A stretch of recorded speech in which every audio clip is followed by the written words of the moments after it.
Hey, brand builder, Rory Vaden here. Thank you so much for taking the time to check out this interview. As always, it's our honor to provide it to you for free. And wanted to let you know there's no big sales pitch or anything coming at the end. However, if you are someone who is looking to build and monetize your personal brand, we would love to talk to you and get to know you a little bit and hear about some of your dreams and visions and share with you a little bit about what we're up to see if we might be a fit. So if you're interested in a free strategy call with someone from our team, we would love to hear from you. You can do that at brandbuildersgroup.com/podcall, brandbuildersgroup.com/podcall. We hope to talk to you soon. So I straight up overnight manifested 1 million followers. And some of you are out there like trying to get 1 million followers. I manifested it. I literally went to bed thinking, what do I need to do to get 1 million followers? And the next day, the next afternoon, I got 1 million followers. It wasn't 1 million followers on social media. Someone dropped this book off at my house the next day. True story, 1 million followers by Brendan Kane. And so I read the book, 1 million followers. I've read it cover to cover. You're about to meet Brendan. We've kind of hang out in some of the same circles. We've never met in person, though. This is our first time interacting. He has a new book called Hook Point, How to Stand Out in a 3-Second World. And he's worked with a lot of celebrities. He's worked with Rihanna and people like that, Taylor Swift, and for years, like at MTV, working, helping with that. And some of my other friends I know, Vishen from Mind Valley and people you would recognize. But kind of like his personal claim to fame was that he built 1 million followers in 30 days. So anyways, I'm just really excited to meet him in person and introduce him to y'all, because you may not know him, or maybe you do. But anyways, Brendan, welcome to the show. Thanks for having me. It's a pleasure to connect with you and everybody listening to this. Yeah, man. So how do you get 1 million followers? I mean, that's the name of the book. That's like what you did. And just to kind of dive into that as a starting point, like if you had to sum it all up in a couple sentences, how do you do it? Well, I mean, at a very simple high level is you create a piece of content, you put it in front of somebody, and that motivates them to click the follow button. That is the simple way to do it. Now, it's not necessarily easy because there's a lot of nuance that comes into specifically the content side of things. There's many different ways that you can do it. You can do it through paid acquisition, through paid advertising, distribution of content through other channels or influencers, giveaways. You can do it that way, or you can do it purely through the content and playing to what the algorithms are looking for and get mass reach, because the algorithms deem your content as playing to the goals that they've set forth. We've done it every single way. We've tested every single way. We continue to test every single way, but first and foremost, it comes down to what is the piece of content that is going to motivate or inspire somebody to be like, I need to go and follow this account. Yeah, well, that's interesting just in and of itself. You kind of lifts it off like 4 big buckets there: paid, influencers, giveaways, and organic. And when I think about my personal journey, we had 6-figure followings, and then we sold our accounts when we sold our company back in 2018. I actually had to start over in 2018. And most of the followers that we have now are from influencers. They have come from just our network, appearing on other people's shows. We've never done a giveaway. We do organic. We've never done paid. So let's talk about paid. If you had, let's say you had $20,000, and I would say, okay, I'm going to put $20,000 aside sheerly with the objective of growing my reach and growing my following. How would you spend that 20 grand? It depends on the business. So it's a great question. And the first place that I always start when working with a client is really understanding the fundamental goals. Okay. Because there's a lot of people out there that will think, okay, if I get 10,000 more followers, 100,000, 1 million followers, my business is going to take off. I'm going to sell a bunch of product. My profit margin is going to go through the roof. I'm not going to sit here and say that that never happens, but it's a longer term play. Like building an audience is a longer term play for the business. So if it was a business to be like, I need leads, I need revenue, I need to generate profit, then we're going to take that $20,000 in work on lead gen campaigns or conversion-based campaigns to drive that revenue, drive that profit that can then be reinvested in the growth. Because is it as effective if you sell a product and correlate that purchaser into a follower versus going straight after a follower? No, but does it happen? Yes. Like if you sell a lot of product through paid acquisition, it will lead to followers if your product really resonates with them, if your brand does. Now, let's just put that aside. That's the first step that I take. Now, if we're just like, no, we've got our revenue, we've got our lead gen campaigns, we've got all of that set up, I just want to go after followers, then it heavily dictates the platform that you're going on. But one of the most successful ways that we found, and you've alluded to it because you did it organically, is if you have other people sharing your content on their channels, that will lead to follower growth. It's all a distribution model. It's like, how can I get my content distributed on other channels that will lead back to mine? And there's several different ways. Like you said, organically, I do interviews on podcasts, or I'm friends with influencers, or work with influencers, and they talk about me in their posts, or they have me on their podcast, or they talk about me on their stories. That's one way of doing it. A second way of doing it, one of the successful ways with Instagram is meme accounts. You know, accounts that are all around a specific niche. Like there's meme accounts around quotes, like the good quote, or inspirational pages like Note for Me. There's ones around food or fitness and things like that. And that whole ecosystem is built off of selling advertising, quote unquote, like a shout out on their account to correlate back to the followers. So if you don't have those influencer connections, meme accounts are kind of that next best thing, the next best tactic that you can do. You can leverage the paid advertising networks, but we haven't really seen a high enough conversion rate to warrant the spend behind that. I'm not saying that I haven't heard of people having success with it. We've tested extensively ourselves. Facebook, super easy to use those platforms for follower acquisition. The other platforms, not so much. But I think at the high level, we look at just how do you get your content distributed across. And let's look at some larger examples. Is like you look at The Rock, for example, who I think is still like the most followed person on Instagram. People will say, well, he grew that completely organically. No, he didn't. Every movie he's in, that marketing budget for that movie is $100 million plus. He was in the WWE for years. That company, spends tens of millions of dollars to market their people.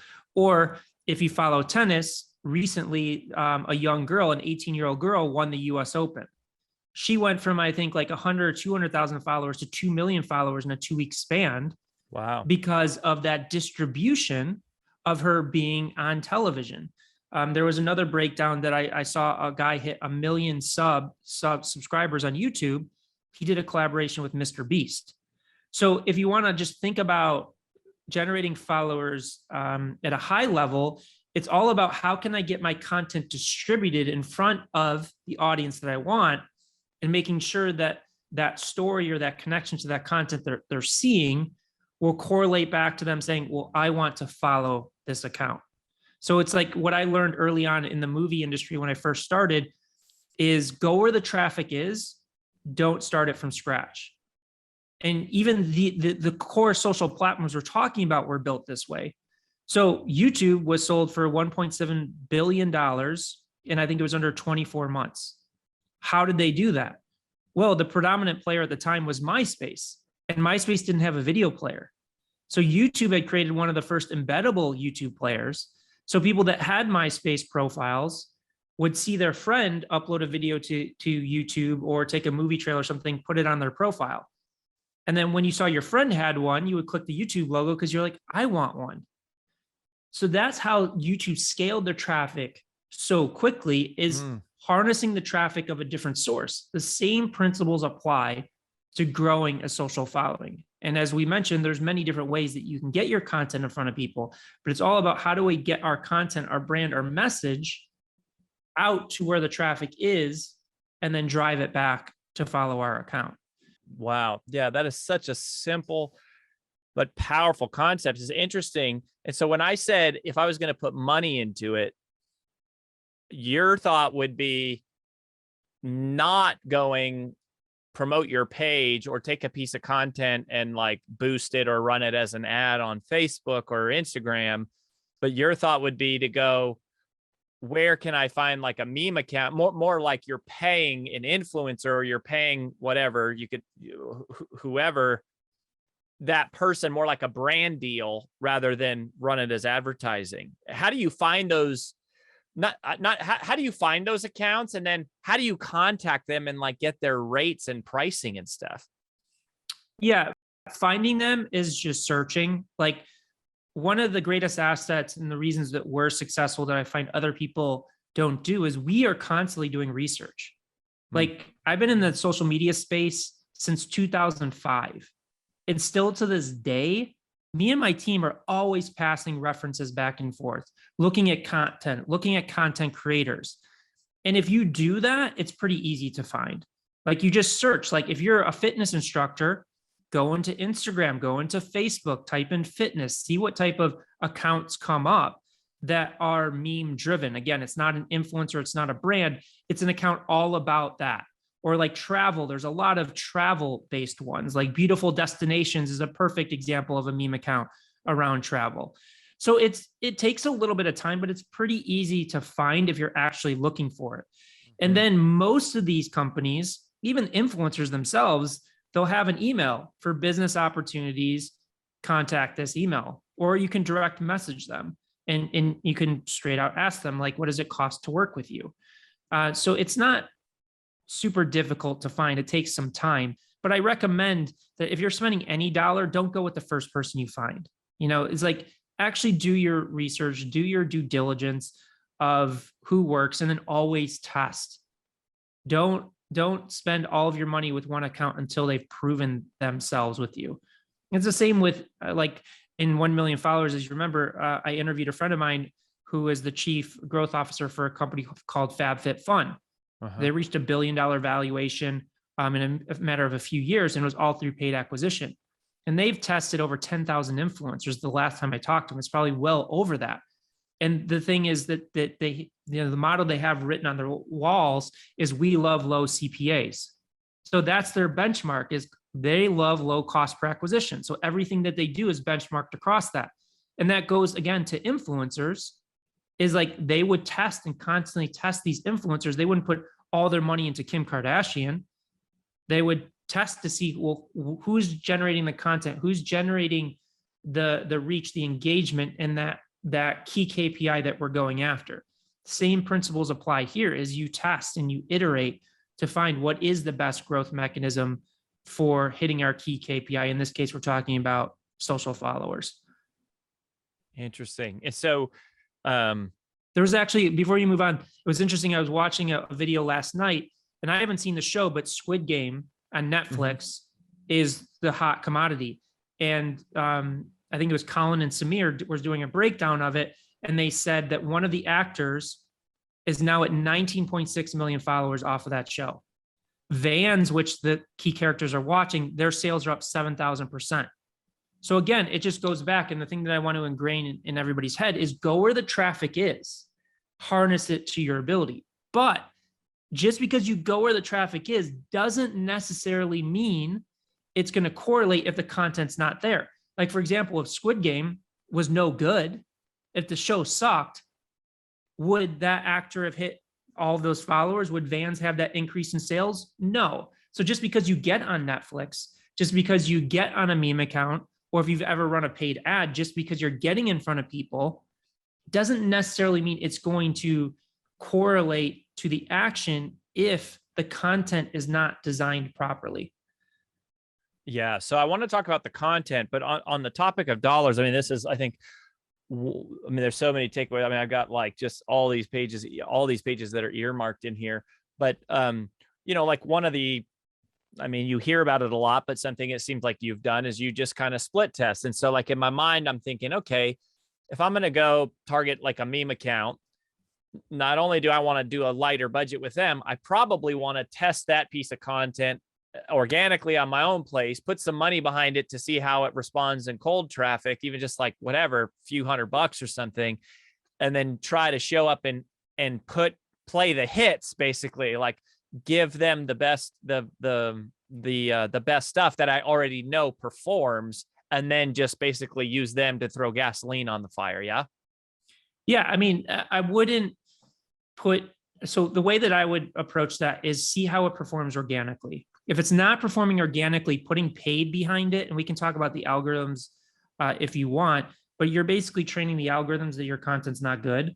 So I'd rely heavily on the organic and your best performing organic ones, because I know people like a Jay Shetty, a Prince EA, even a Gary V, they have built massive audiences off the distribution of their content. However, their content performs so well organically that when a meme account takes it, and I'm not, most of these people will do kind of like share for share deals or distribution deals, or like in your case, just friends reposting content. Their content is designed so well that it'll perform. So let me give you an example. Like there is a meme account called The Good Quote. And I don't know what they're at followers wise now. They got to be over 20 million. But I know Prince EA and Jay Shetty have a relationship with them. I don't believe it's paid, but The Good Quote will post their content because it's valuable content. And by The Good Quote posting their content, that can lead to 25 to 50,000 followers off a single post. However, if you, and we've tested with them, if you have a non-optimized piece of content that goes to A Good Quote or any meme account of that size, and it's not designed properly, especially from an organic perspective, even if you're posting it on an account of that size, it may lead to like 500 followers or less. So again, it comes back to how good is the content designed to play to the reach of what the algorithms are looking for, and then designed in a way that's like, this person is really fascinating, this person is really interesting, I need to follow them and consume more of their content. Mm-hmm.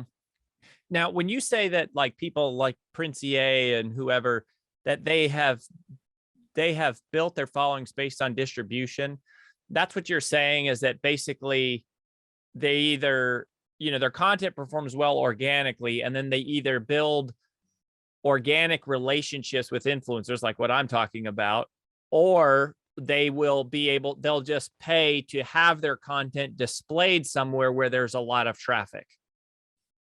Yeah, well, I'm not going to say that Jay not Shetty those two people specifically, right? But just conceptually. Yeah, and listen, their content is so dialed in that they're getting organic reach, which is leading to followers. Yeah, for sure. They're like the best content creators. So, but they also understand the power of distribution of content on other channels. That just fuels that growth even further. Again, going back to the analogy of like The Rock started on the WWE, the Wrestling Federation. So that was one channel. And then he's like, okay, this is interesting, but I want to diversify my brand. So then he was in movies, and then he was on magazines, then he was on television shows. It's syndicating out that reach, which keeps amplifying that brand. It keeps amplifying and going in these different directions. It's not just pigeonholing yourself into one distribution outlet being your own channel. It's going to all of the different audiences and driving it back to you yourself. Mm-hmm. I love it. So you've mentioned the content, obviously, which is normally where we probably should start the conversation. I think what's awesome is you post it organically. If it's a winner organically, then it should perform somewhere else. Is there anything, because I do want to talk about Hook Point. I'm fascinated. I think it's a wonderful title and concept. But on the topic of content, is there anything that you feel like I mean, I know there's a lot you've got to say about this, and people could obviously get the books, But on content design specifically, is there anything you think that we should know that we maybe haven't heard somewhere else, or you think people overlook? Yeah, and this is, one of the core focuses of how we work with people today is working with solopreneurs all the way up to companies that are doing 30 billion a year in revenue. We find that most people are struggling to achieve success with social, whether it's paid or organic, or struggling to break through to the next level, is they're lacking process. And we have a viral content engineering process that's backed by over 50 billion views organically. We've generated hundreds of millions of followers for our clients using it and billions in revenue. And that is the biggest thing, is most people are just designing content in a vacuum. They'll basically, set brand guidelines and ideate off of that, or they'll just come up with ideas that they like without actually having a process of how to engineer virality. And there's a lot of misinformation in the market today, mainly because a lot of it has been outdated. So you'll hear a lot about consistency, frequency, hashtags, time of day, all of those things to drive growth.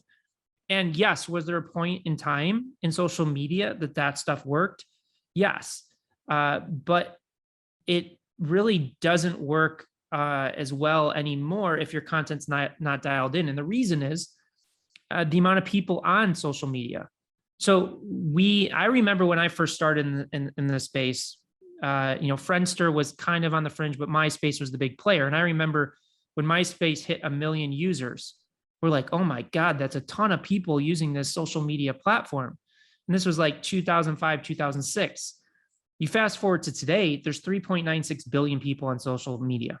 Man. And there's hundreds of billions of pieces of content seeded on these platforms every single day.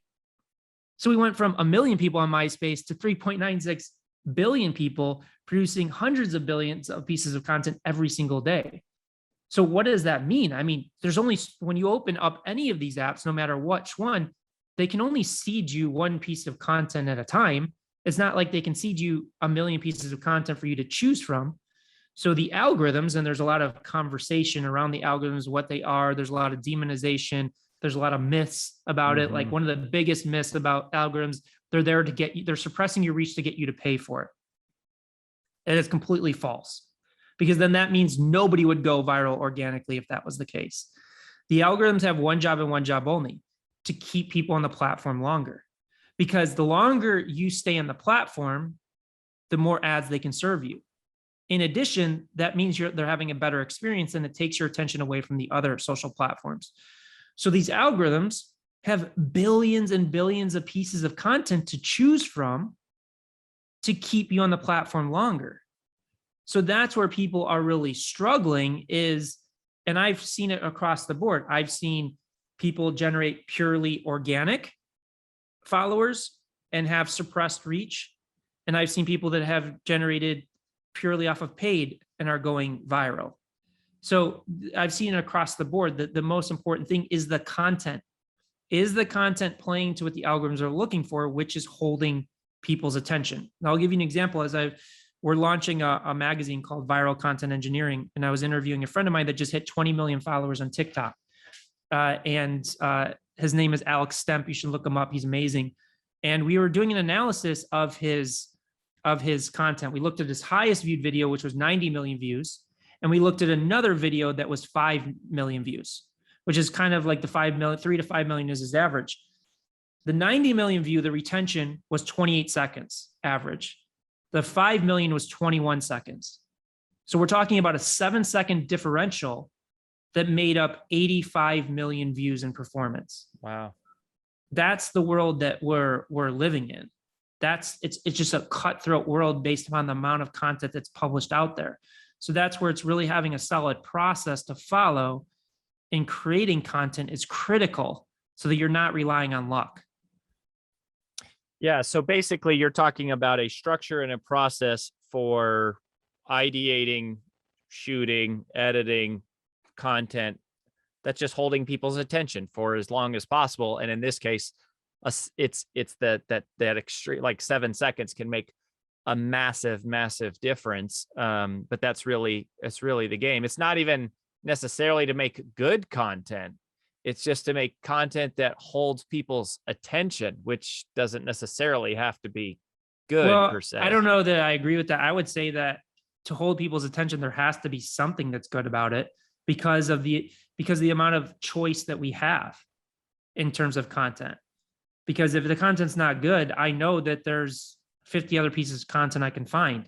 And I would say the best content creators in the world that hold attention are doing a good job of it. That doesn't mean it has to be high production value. It doesn't have to be a motion picture, but the storytelling technique is good. Like I can give you some examples. Is like the Dodo is an amazing account. It's all about pets and rescuing pets and things. And most of it's found footage, or if they're doing interviews, it's Zoom interviews. The quality of the production is low, but the storytelling is amazing. Like it really connects with your heartstrings about these animals and these rescues and things like that. Another thing is like the top YouTubers use what's called the Jenga effect, which is if you ever played Jenga, you know that you have all these blocks stacked up on a table, and with each one you pull out, you're closer to the outcome, which is the whole thing falling. But with each block that is pulled out, the tension builds. You know what the outcome is, but the tension keeps rising. So an example of it is there's a YouTuber that's amazing named Graham Stephan, and he teaches like millennials about financing. And he did a video, his number one video, I think, is about how he got a Tesla for $76. And if you watch that video, he doesn't reveal the math of how he actually did it until like 8 or 9 minutes in. But that doesn't mean that he's filling it with fluff just to rig the system. He has a storytelling technique that kind of ebbs and flows and builds that tension to the eventual outcome. Mr. Beast, one of the top YouTubers in the world, does the same thing. Is you look at his crazy stunts and you think, oh, it's just a crazy stunt pulling people in, but it's not. It's his storytelling that builds the ultimate outcome that you came in for. Man, yeah, that is fascinating. Okay, we have to spend a few minutes on hook point, because this is what you're talking about now. So you hear people say this all the time. What's the hook? What's the hook? Or they say that in music. What's the hook? Like they say that at the cover of a book title. Like, what's the hook? What the heck is the hook? Like when people say that, like what do they mean, and what is a hook point? So for us, there's 3 key pillars to a successful hook point. So first is like, how do you grab that attention? How do you stop the scroll? How do you earn the click? Because without that, in the world that we live in, with those billions of competing messages, people are going to move on because there's so much choice. So your first job as a brand, as a marketer with any piece of content you're creating, whether it's organic or paid, is how are you stopping the scroll? How are you earning the click? How are you getting that email open? Because without that, you're never going to get to your story. You will never get to retaining the audience's attention. So you get completely lost in the noise. And that's the first signal to an algorithm that your content is not going to retain attention, because if they see people scrolling past or not clicking, they're automatically suppressing reach. The second part is, once you have the attention, how do you hold it? Because we don't, clickbait is kind of gone in a way that the algorithms have picked up on it. I'm not going to say that there's nobody that's successful with it, but the algorithms and even the auctions too are looking at your ability to hold that attention, because all the attention in the world with no substance doesn't mean anything. So how compelling is your story to maintain that attention? And then third and finally is, how are you monetizing that attention? How does it play to the overall growth of your company, of your brand? Now, that doesn't mean that every piece of content has to sell something, but there has to be an underlying foundation and monetization strategy to make it sustainable, because otherwise you're going to burn out, or you're not going to have the time or the resources or the money to keep reinvesting in it. So again, the way that we look at a hook point is a holistic picture. Is how do we grab attention, hold attention, and then monetize that attention? And in terms of stopping the scroll, grabbing attention, like you mentioned clickbait, right? So that would be the sort of like the lowest form of it. I mean, how do we stop the scroll? I mean, it's one thing, and I'd like you to think specifically about like experts here. A lot of our audience is experts. If you're an entertainer, it's, you know, I think it is a little bit different if you're, you know, you're showing a cat hanging off the side of a building that grabs our attention. Or if you're a news channel, you've got some scary statistic or something that grabs our attention. But if you're just an expert trying to like teach people how to, you know, save money on their taxes, or, you know, a lawyer trying to do, you know, just talk about your business, or an author or something, how do you grab the attention without, like, what are the ways to really capture attention without kind of the, you know, kind of, I guess, spamminess kind of things? Well, the first place you have to do is you have to start with research. You have to identify the patterns of what people are talking about of your subject, and also identify the patterns of what's happening in content. So let's break down both of those. First, understanding what and how people are saying about your subject in your specific niche. Because the minute somebody sees something and they think that they already know what you're going to say, they're moving on. Even though you may have a completely different spin on it, it's like if you're a meditation teacher and you say in the first 3 seconds, meditation is the key to content or success or whatever. And I think, okay, I already know that. I'm moving on. I'm not giving it a second thought. So identifying the patterns of what everybody else is saying so that you can break those patterns and stand out. Secondarily, you have to understand that people are scrolling through social media, so they just watch LeBron James dunk a basketball. They watch the Squid Games trailer. They watch Kevin Hart tell a joke. Now your piece of content comes up. So understanding, how do I break that pattern of all of these things that they've said already? So that is the fundamental core of where you start. Now there's nuanced details for each specific sector or industry that you can play with. But in order to design an effective hook point, you have to identify the patterns so that you can break them. And that's where most people are going wrong with it. And that's what I heard you say is both the pattern of what other people are saying on your topic and the overall pattern in the way that content is being presented by anybody. Yeah. Which is interesting. It's like even a video on certain platforms a couple of years ago, just the fact there was a video would be a pattern interrupt.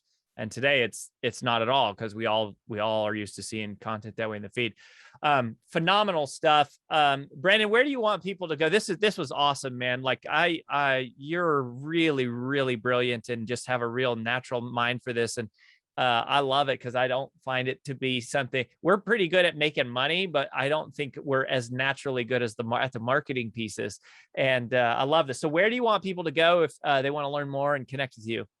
Yeah, if they want to learn more about the process, they can go to hookpoint.com. There's a video that breaks down what we talked about in more detail, and there's a deck that they can download for free, or they can schedule a call with our team. Or if they want to check out the books for Hook Point, they can buy it anywhere. Or if you go to book.hookpoint.com, there's additional add-ons there, or book.1millionfollowers.com. But I think, like, really, if you were intrigued, you want to dive in a little bit deeper, start with hookpoint.com, because there's a lot of free information there that people can dig into. I love it, man. Well, we will put a link there. Fascinating, absolutely fascinating stuff, practical stuff, and just a lot of fun, I think, in breaking this down. And I definitely recommend it. Obviously, that's why we had Brendan on the show. And thanks, man, for the gift of your wisdom and spending some time with us. We wish you the best. Yeah, thanks for having me. It was a true pleasure to connect with you and everybody listening to this.